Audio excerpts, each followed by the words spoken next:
Hello mga kaibigan, sa Valor's Channel, ngayon ipapakita ko kung paano ayusin ang hindi gumaganang Steam overlay. Para dito, pumunta tayo sa Steam sa mga setting. Dito piliin ng sa laro, siguraduhin na naka-enable itong button.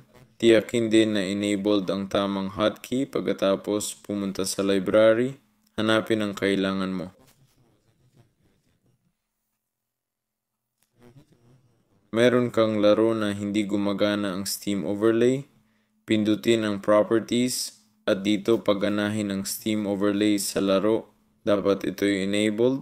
Susunod pwede mong subukang isara ang Steam. Pumunta dito at buksan ang Steam bilang administrator at subukang maglaro. Yun lang. Salamat.